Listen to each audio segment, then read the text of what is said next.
She was our first daughter, and we named her Rose, like the flower. My folks always encouraged me, Rose. Show the petals and hide the thorns. but because of the last 2 years, The thorns are all that show. I've lost my petals. We raised Rose and her little sister Lily in a nice, comfortable neighborhood. We were a pretty typical family. My parents were awesome, always there to support me and Lily. I went to a private school, was in cheer and choir and dance. About 2 years ago, Rose and her best friend Madison, they were hanging out on a Saturday afternoon at Fashion Square Mall. When this guy, he called himself Gary, approached us in the food court. He was cute, funny, and super nice. I was scheduled to pick him up after they had seen a movie. Gary said that he was a talent scout for an LA casting agency and that they were looking for young, attractive girls for a new Disney show. Madison and I were a little skeptical at first, but he showed us this website on his iPad and it looked totally legit. Rose loved to perform, and like a lot of her friends, she had dreams of being on stage or in the movies. A Disney show. Gary made it sound so exciting. He was charming, and honestly, it was really flattering that he took notice in us. She had this infectious personality. She adored her little sister, and she just loved life. He asked if we wanted to do a screen test for the casting director. Apparently, it was at some local studio, like just down the street. And even though she was 15, we totally trusted her to make wise decisions. So we decided to go. I mean, there were 2 of us, so we felt safe. When we got in the car with Gary, my dad texted me. I wanted to know what time to pick them up, and she replied, "In like 2 hours, Dad." Then he texted, "Okay, be safe." And that was the last communication we had with her for 2 years. As we drove, Gary pulled into this gated community. He said he needed to pick up something from his house, and then we would go to the studio. That's when I got this feeling in the pit of my stomach. Madison grabbed my hand, and we both sensed something was really wrong. I found out later that the guy had turned the car into a driveway of a really nice home and pulled in and quickly closed the garage door behind him. Then these 2 thugs came out. They grabbed the girls and forced them into the house. What I saw haunts me to this day. Other girls, Scottsdale girls like me, tied up, gagged, drugged, helpless. I learned later that we were being sold online for prostitution. The next 48 hours were a blur. Frantic meetings with the police, dealing with media coverage, trying to mobilize our friends to help search for her. Gary was our pimp. That sweet, funny personality had twisted into the face of evil. He forced us to take pills, beat us, and threatened us if we didn't do what he said. The cops had told us that certain victims of human trafficking, they fit a profile. They're shy or quiet or have low self-esteem or come from a broken family. I fit none of those descriptions. So, Gary sold me at a premium as a Scottsdale princess. Apparently, I was a rare commodity. For the missing person poster, the cops wanted just the facts: height, weight, age, hair color. But I wanted the world to know about her beautiful spirit, about her petals. Over the next 2 years, my petals were plucked one by one. While chained to hotel beds, man after man abused me and slowly stole my soul.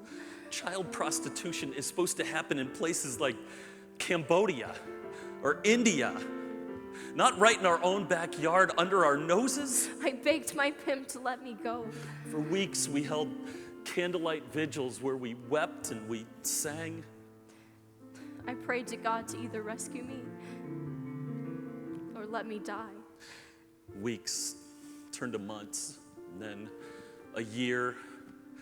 The pressure was unbearable on our family. Lily started to grow fearful and withdrawn.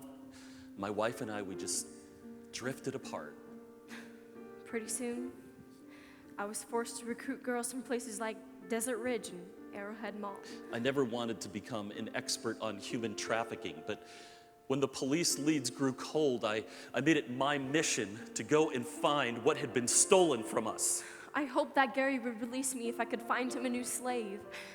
Some of the girls I found were only 13. Do you realize that the average age for entry into forced prostitution in this country is 13 years old? Nearly 300,000 children in America are at risk for sex trafficking every year. Yeah, I know. The statistics never meant anything to me either. Flipping through the morning headlines, safe in my gated community, it was always someone else's problem, not mine. Until this problem destroyed my family. After about a year, I didn't see Madison anymore. The FBI reported that at last year's Super Bowl in New Orleans, tens of thousands of girls had been trafficked in from across the country for prostitution.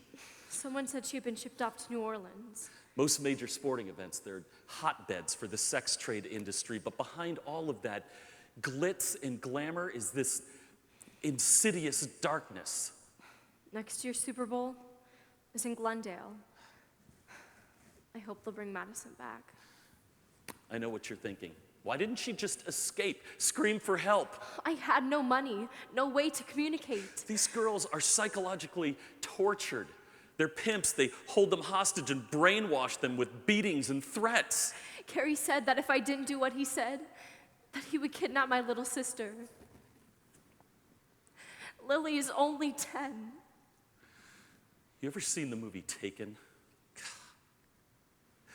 I had daydreams that I would get my hands on that pimp and make him suffer. One time, he said if I met my quota, that I could see my family again. That's what kept me going, this dim hope that I might get home. About 2 months ago, the FBI broke up a prostitution ring here in the valley. 2 girls were rescued. I held my breath. Most victims never make it out. But I was one of them. My Rose was a survivor. But my thorns are all that I have left. She couldn't come home right away. She needed to find a safe place to start to heal. So she's been at the rescue project for the last 6 weeks. I wanted to return to high school, but I was too ashamed. I was hoping to go back to a normal life, but I suffer from PTSD and panic attacks. Every day is this internal struggle for her to break the mindset of being a victim, to learn how to become an overcomer. Will I ever forgive Gary? Will I ever forgive Gary? I'm trying to, because, you see, he's still a commodity, a slave. Her courage it's become an inspiration. Today, my family is coming to visit. We realize that it's going to be a long journey home.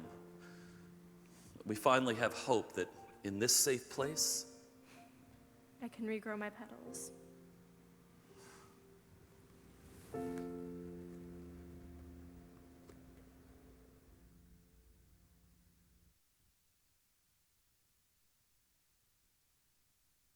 thank you guys. Thank you. Is that good? We got it? Great, thank Okay. you. Is that good? Thank